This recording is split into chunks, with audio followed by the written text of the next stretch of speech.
Assalamualaikum warahmatullahi wabarakatuh. Shalom, Om Swastiastu, Namo Buddhaya, Salam Kebajikan. Mohon izin Bapak, mohon izin teman-teman semua. Izin memperkenalkan diri, nama saya Valentino Francisco Nawaban, mahasiswa Politeknik Pembangunan Pertanian Bogor, jurusan Peternakan, program studi Kesehatan Hewan.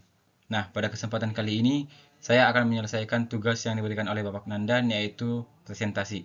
Nah, pada presentasi kali ini, saya mendapatkan judul Peta Okupasi Kerangka Kualifikasi Indonesia atau KKI Sektor Pertanian. Nah, pendahuluan. Sektor pertanian merupakan salah satu sektor strategis dalam pembangunan nasional karena berperan penting dalam penyediaan pangan, bahan baku industri, serta penyerapan tenaga kerja. Untuk meningkatkan kualitas sumber daya manusia di bidang pertanian, diperlukan sistem kualifikasi yang jelas dan terstruktur. Kerangka kualifikasi Indonesia hadir sebagai sistem penjenjangan kompetensi yang mengintegrasikan pendidikan, pelatihan kerja, dan pengalaman kerja dalam suatu kerangka nasional. Melalui KKI ini, kompetensi tenaga kerja pertanian dapat dipetakan sesuai dengan level kualifikasi dan kebutuhan industri.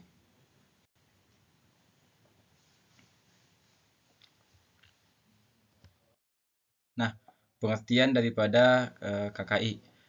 Kerangka Kualifikasi Indonesia atau KKI adalah sistem penjenjangan kualifikasi kompetensi nasional yang menyetarakan hasil pendidikan formal, non-formal, informal, dan pengalaman kerja ke dalam 9 level kualifikasi.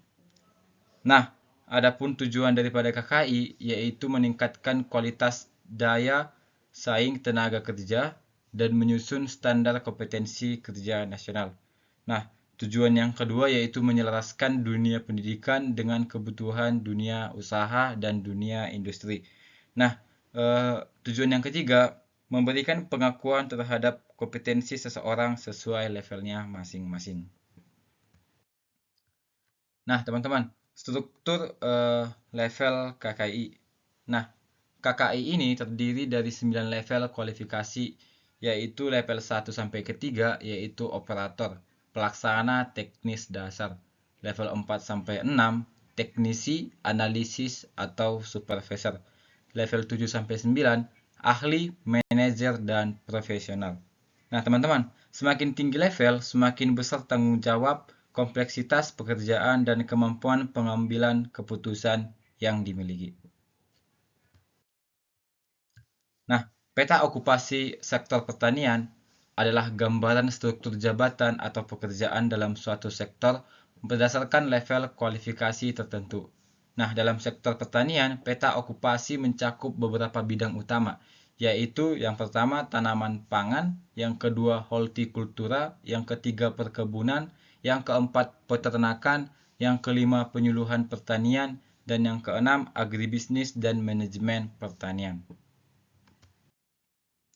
Nah, teman-teman, kita masuk ke contoh okupasi berdasarkan level KKI. Nah, yang pertama yaitu level 1 sampai level 3 yaitu operator.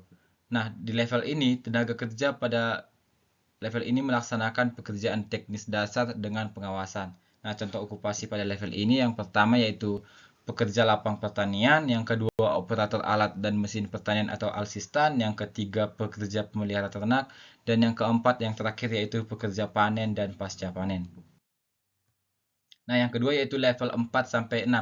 Di level 4 sampai 6 itu teknisi supervisor. Tenaga kerja pada level ini mampu bekerja secara mandiri dan bertanggung jawab terhadap tim kecil. Nah, pada level ini teman-teman seorang pekerja sudah memiliki tim kecil. Nah, untuk contoh okupasi tersendiri yaitu teknisi produksi tanaman, supervisor peternakan, analisis mutu hasil pertanian, penyuluh pertanian terampil, bahkan teknisi pembibitan dan pembenihan. Yang ketiga yaitu level 7 sampai level 9, yang dimana pada level ini dikatakan ahli, manajer, bahkan profesional. Level ini memiliki kemampuan analisis, perencanaan strategis, dan pengambilan keputusan kompleks. Nah, contoh okupasi pada level ini yaitu manajer perkebunan, ahli agronomi, konsultan agribisnis, dosen atau peneliti pertanian, bahkan kepala unit usaha tani. Nah, untuk apa sih kita mempelajari manfaat ini peta okupasi? Nah, kita akan membahas pada kesempatan ini, yaitu manfaat peta okupasi kerangka kualifikasi Indonesia di sektor pertanian. Nah, peta okupasi memberikan beberapa manfaat penting, yaitu yang pertama, membantu perencanaan karir tenaga kerja pertanian. Yang kedua, menentukan kebutuhan kompetensi sesuai jabatan. Dan yang ketiga, mendukung sistem sertifikasi profesi. Yang keempat, meningkatkan produktivitas dan profesionalisme, menyelaraskan kurikulum pendidikan dengan kebutuhan industri pertanian. Nah, sebelum saya mengakhiri presentasi saya pada kesempatan kali ini, kesimpulan dari presentasi saya yaitu kerangka kualifikasi Indonesia atau KKI merupakan sistem penting dalam meningkatkan kualitas sumber daya manusia di sektor pertanian. Nah, melalui peta okupasi ini, struktur jabatan dan kompetensi dapat dipetakan secara jelas berdasarkan level kualifikasi masing-masing. Penerapan KKI dalam sektor pertanian membantu menciptakan tenaga kerja yang profesionalisme, kompeten, dan mampu bersaing di tingkat nasional maupun internasional.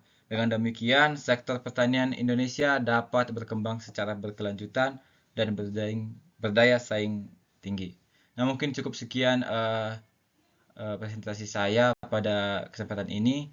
Kurang lebihnya mohon maaf, saya akhiri. Wabillahi taufiq wal hidayah. Wassalamualaikum warahmatullahi wabarakatuh.